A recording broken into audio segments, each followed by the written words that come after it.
بسم اللہ الرحمن الرحیم۔ السلام علیکم سامعین کرام۔ ہلاکو خان کی افواج نے پچھلے 12 دن سے بغداد کا محاصرہ کر رکھا تھا۔ جب مزاحمت کی تمام امیدیں دم توڑ گئیں تو 10 فروری 1257 کو فیصل کے دروازہ کھل گئے۔ 77ویں عباسی خلیفہ مستعمل باللہ اپنے وزراء اور امراء کے ہمراہ مرکزی دروازے سے برآمد ہوئے اور ہلاکو خان کے سامنے ہتھیار ڈال دیے۔ ہلاکو خان نے وہی کیا جو اس کے دادا چنگیز خان پچھلی نصف صدی سے کرتے چلے آئے تھے۔ اس نے خلیفہ کے علاوہ تمام اشرافوں کو وہیں تلوار کے گھاٹ اتار دیا اور منگول دستے العباد بغداد میں داخل ہو گئے۔ اس کے اگلے چند دن تک جو ہوا اس کا کچھ اندازہ مورخ عبداللہ واصف شیرازی کے الفاظ سے لگایا جا سکتا ہے۔ وہ شہر میں بھوکے گدھوں کی طرح پھر گئے، اس طرح جیسے غضبناک بھیڑیوں پر ہلا بول دیتے ہیں۔ بستر اور تکیہ چاقو سے پھاڑ دیے گئے، حرم کی عورتیں گلیوں میں گھسیٹی گئیں اور ان میں سے ہر ایک تاتاریوں کا کھلونا بن کر رہ گئی۔ دریا دجلہ کے دونوں کناروں پر آباد بغداد الف لیلہ کی شہزادے کا شہر، خلیفہ ہارون الرشید اور مامون کے قائم کردہ دلار ترجمہ کا شہر تھا۔ یہ وہ شہر تھا جہاں مترجموں کو کتابیں تول کر سونا بطور معاوضہ دیا جاتا تھا۔ یہ دلکشا مسجدوں، وسیع کتب خانوں، عالی شان محلات، سرسبز باغات، لباب بازاروں، علم و افروز مدرسوں اور پرکشش ہماموں کا شہر تھا۔ اس بات کا درست تخمینہ لگانا مشکل ہے کہ کتنے لوگ اس قتل عام کا شکار ہوئے۔ مورخین کا اندازہ ہے کہ 10 لاکھ لوگ تلوار تیز یا بھالے کے گھاٹ اتارے گئے۔ تاریخ کی کتابوں میں لکھا ہے کہ بغداد کی گلیوں میں لاشوں سے الٹی پڑی تھیں۔ چند دن کے اندر ان سے اٹھنے والی طوفان کی وجہ سے ہلاکو خان کو شہر سے باہر خیمہ لگانے پر مجبور ہونا پڑا۔ اسی دوران جب عظیم الشان شاہی محل کو آگ لگائی گئی تو اس میں استعمال ہونے والے امبوس اور سندول کی قیمتی لکڑیوں کی خوشبو آس پاس کے علاقے کی فضاؤں میں پھیلی بدبو میں مدغم ہو گئی۔ کچھ اس طرح کا ادغام دجلہ میں بھی دیکھنے میں آیا۔ کہا جاتا ہے کہ اس دریا کا میٹھیلا پانی پہلے چند دن سرخ بہتا رہا اور پھر سیاہ پڑ گیا۔ سرخی کی وجہ وہ خون تھا جو گلیوں سے بہہ بہہ کر دریا میں شامل ہوتا رہا، اور سیاہی اسی وجہ سے کہ شہر کے سینکڑوں کتب خانوں میں محفوظ ناداری نسخے دریا میں پھینک دیے گئے تھے اور ان کی سیاہی نے گھول گھول کر دریا کی سرخی کو ماند کر دیا۔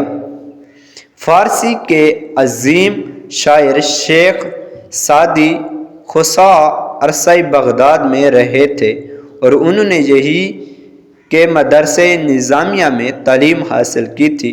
چنانچہ انہوں نے ساکت بغداد کا یادگار ناحیہ لکھا جس کا ایک شعر دل کو دہلا دیتا ہے۔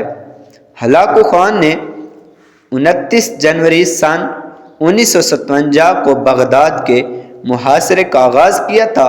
حملے سے پہلے اس نے خلیفہ مستعمل باللہ کو دھمکی آمیز خط بھیجا: لوہے کے سوار کو مکہ مارنے کی کوشش نہ کرو، سورج کو بجھی ہوئی موم بتی سمجھنے کی غلطی نہ کرو، بغداد کی دیواریں فوراً گرا دو، اس کی خندقیں پھاڑ دو، حکومت چھوڑ دو اور ہمارے پاس آ جاؤ۔ اگر ہم نے بغداد پر چڑھائی کی تو تمہیں گہری ترین تال میں پناہ ملے گی، نہ بلند ترین آسمان میں۔ 27 عیسوی عباسی خلیفہ مستعان باللہ کی وہ شان و شوکت تو نہیں تھی جو ان کے عظیم الشان اجداد کے حصے میں آئی تھی، لیکن پھر بھی مسلم دنیا کے بیشتر حصے پر ان کا سکہ چلتا تھا، اور خلیفے کو ظن تھا کہ اس پر حملے کی خبر سن کر مکرش سے لے کر ایران تک کے سبھی مسلمان دشمن کے سامنے سینہ سپر ہو جائیں گے۔ چنانچہ خلیفہ نے ہلاکو کو جواب میں لکھا: نوجوان، 10 دن کی خوش قسمتی سے تم خود کو کائنات کا مالک سمجھنے لگے ہو۔ جان لو کہ مشرق تا مغرب خدا کے ماننے والے اہل ایمان میری رعایا ہے، سلامتی سے لوٹ جاؤ۔ ہلاکو خان کو اپنے منگول سپاہیوں کی صلاحیتوں پر پورا اعتماد تھا۔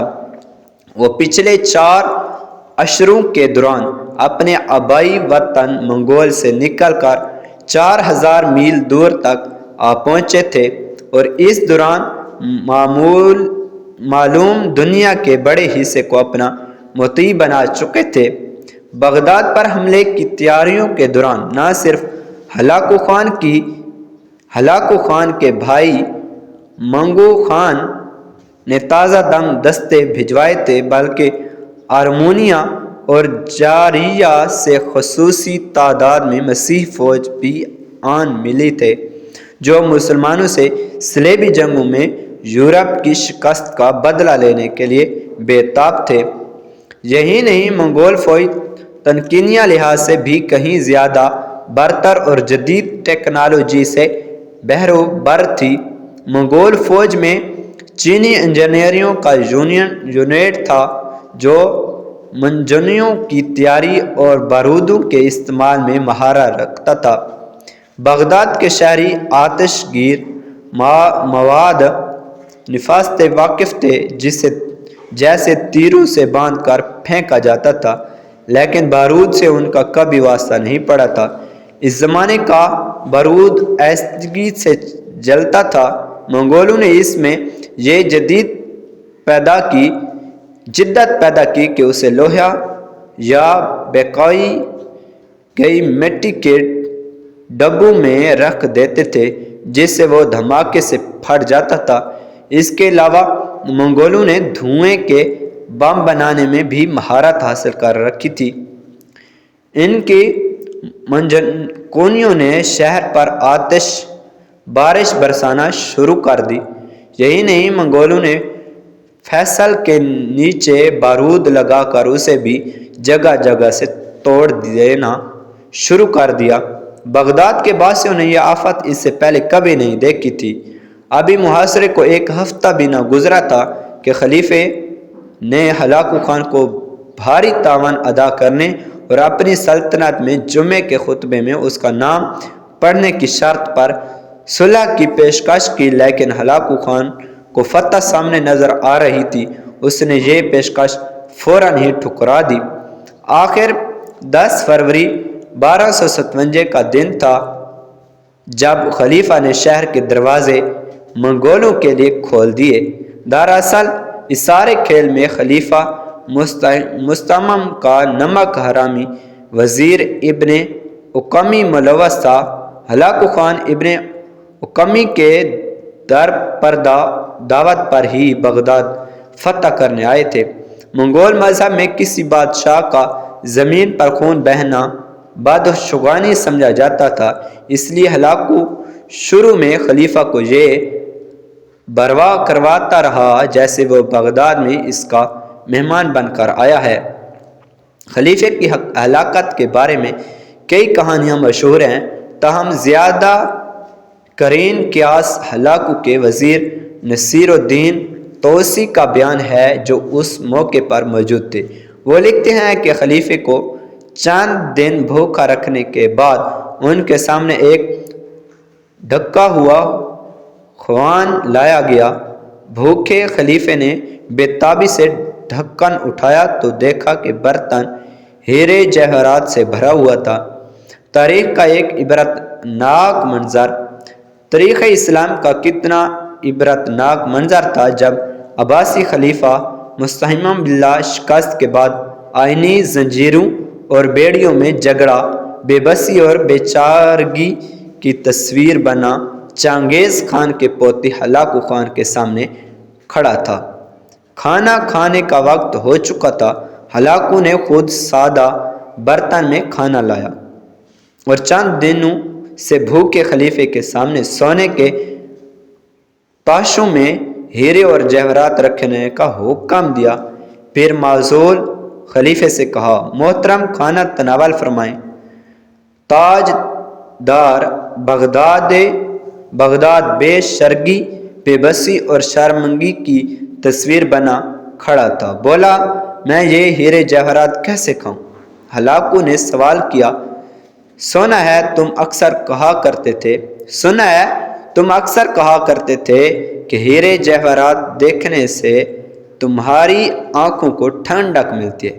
اگر ایسا ہی ہے تو انہی سے اپنے پیٹ کا دوزخ ٹھنڈا کرو۔ خلیفے کی آنکھوں میں موت کا خوف رسک کر رہا تھا، ایسا خوف کہ جس کا اس نے نہ کبھی سامنا کیا تھا اور نہ ہی کبھی سوچا تھا۔ ہلاکو خان کی ایک دفعہ پھر چنگڑاتی ہوئی آواز بلند ہوئی، میں کہہ رہا ہوں کھاؤ انہیں۔ خلیفہ مستحکم گڑ گڑایا، محترم انہیں کیسے کھاؤں؟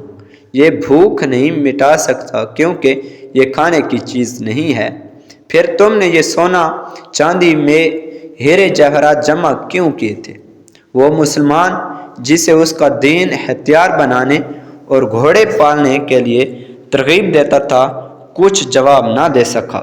ہلاکو خان نے نظریں گھما کر محل کی جالیاں اور مضبوط دروازے دیکھے اور سوال کیا، تم نے ان جالیوں کو پگھلا کر آئینی تیر کیوں نہیں بنائے؟ تلواریں اور برچیاں کیوں نہیں بنوائیں؟ تم نے یہ جواہرات جمع کرنے کے بجائے اپنے سپاہیوں کو رقم کیوں نہ دی کہ وہ جانبازی اور دلیری سے میری افواج کا مقابلہ کرتے؟ خلیفہ نے تاسف سے جواب دیا، اللہ کی یہی مرضی تھی۔ ہلاکو نے کڑک دار لہجے میں کہا، پھر جو تمہارے ساتھ ہونے والا ہے وہ بھی خدا کی مرضی ہوگی۔ اس نے خلیفے کو نمدوں میں لپیٹ کر اس کے اوپر گھوڑا دوڑا دیا تاکہ زمین پر خون نہ بہے۔ ہلاکو خان خلیفے کی موت کا منظر دیکھ کر محفوظ ہوتا رہا، پھر اٹھا اور لاش کو اپنے پاؤں سے ٹھوکر لگا کر بولا، جو حاکم اپنی رعایا کے حال سے غافل ہو اور عالی شان اور عیش و عشرت کے دلدر ہو جائے، ان کا انجام یہی ہونا چاہیے۔ یہ میرے انصاف کا تقاضا بھی یہی ہے۔ اس کے بعد عرص ابدال بغداد وحشت، خوف اور ویرانی میں مبتلا ہو گیا۔ خوش خرم شہر قبرستان جیسے شہر خمشان میں تبدیل ہو گیا۔ زندگی جیسی تھم کے رک گئی۔ بچے کچے وحشت زدہ چہرے ہنسنا مسکرانا بھول گئے۔ ایک نمک حرام غدار وزیر ابن القمی کے وس اقتدار نے وہ فحش غلطی کی جسے صدیاں گزرنے کے باوجود تاریخ آج بھی معاف کرنے کو تیار نہیں۔